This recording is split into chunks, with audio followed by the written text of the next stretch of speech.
Since you went to art school and paid your good money, tell me what the formal elements are. Shout them out, and I will write them down. Texture, Thank you. size, Hold on.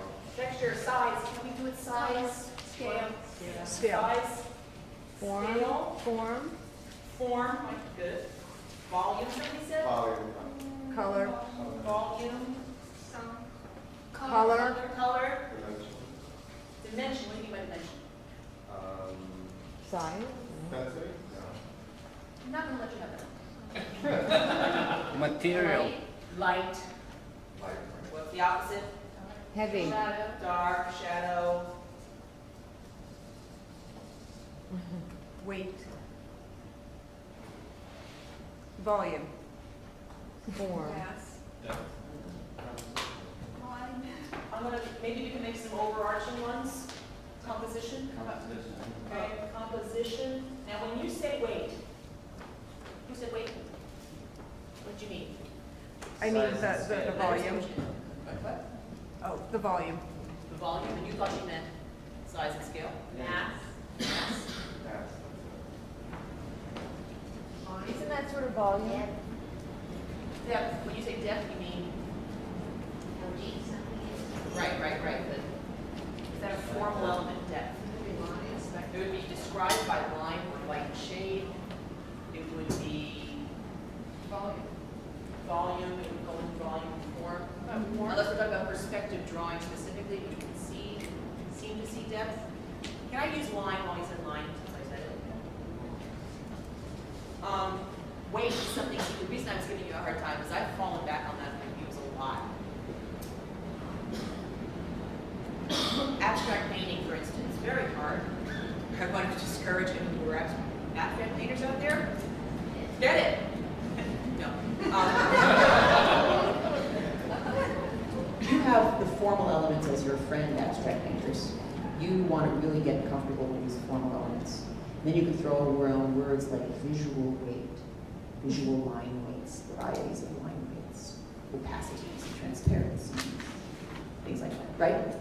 Because really we're talking about color and line and light, right? We're talking about this stuff. We're not talking about Sebastião Salgado taking pictures of hordes of people climbing out of pits, right? That's easy. Narrative, politics, cinematic scope, sweep. Ooh, that's much easier than saying I make paintings that are kind of blue, kind of red, kind of green. You should really hang them on your walls. Good, right? It's a little hard. One thing I want to point out about light and dark, I love this one.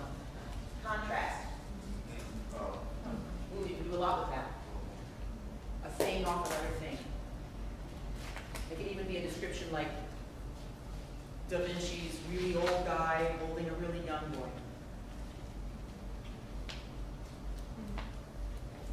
Is that enough for now? Yeah.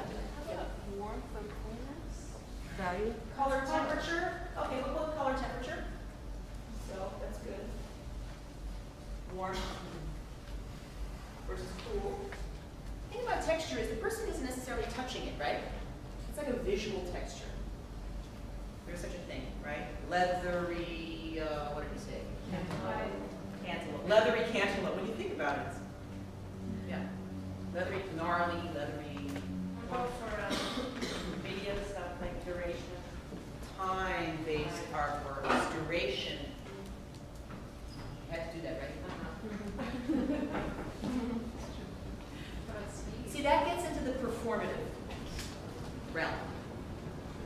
You hear the question, what about video? Duration, 33 seconds of silent performance, 33 seconds by John Page, right? Okay. I'm holding the picture still for now so that we don't read aloud how hard this is, and we don't swirl away from facing the fact that being really simple requires great attention of mind and eye, and a great coordination of openness and verbal things at your disposal, vocabulary and perception. I'd rather hold it there rather than go into the realm of performance and duration and time. How about this? We can say time. Time and space. Time. Can I throw this in? I feel like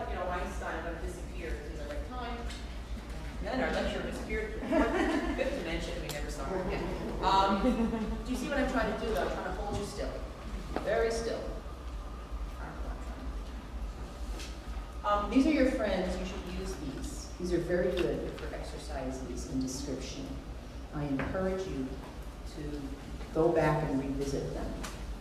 This artist statement is very different than a piece of criticism. Okay?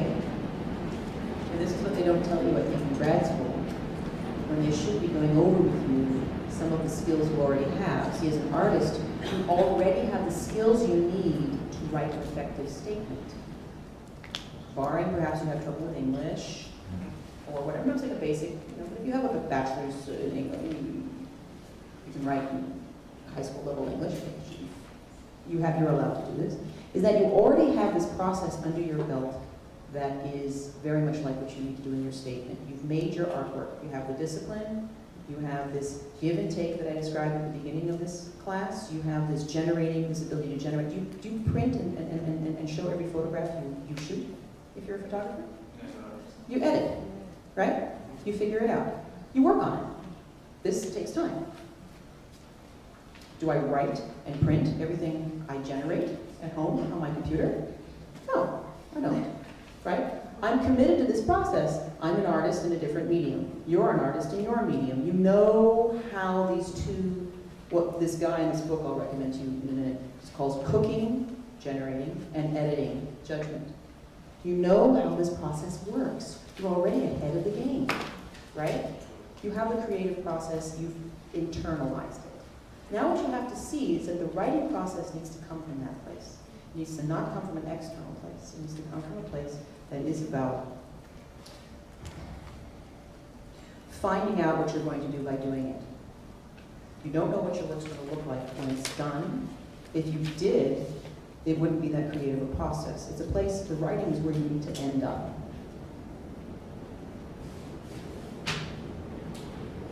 The point I'm trying to make is that you are the only person who can write this statement. It's not something that Roberta Smith or Jerry Saltz can write for you.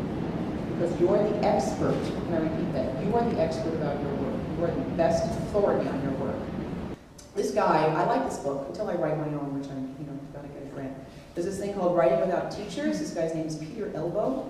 I'd like you to leave here, and if you're at all interested in continuing on doing this yourself, he encourages you to form writing groups and write on your own.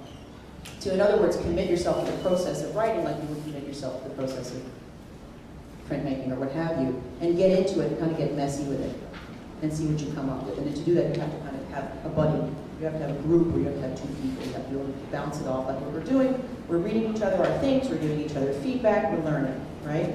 That's what a writing group is. I just want to read you this.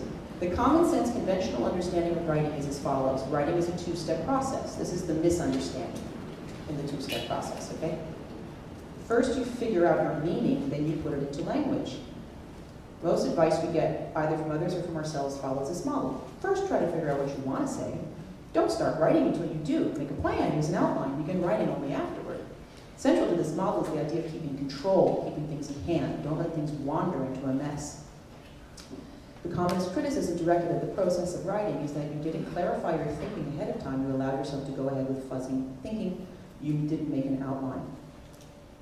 I contend that virtually all of us carry this model of the writing process around in our heads and that it sabotages our efforts to write.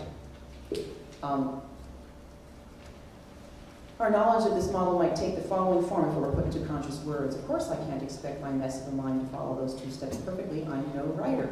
Okay, let me keep going. Let me skip ahead.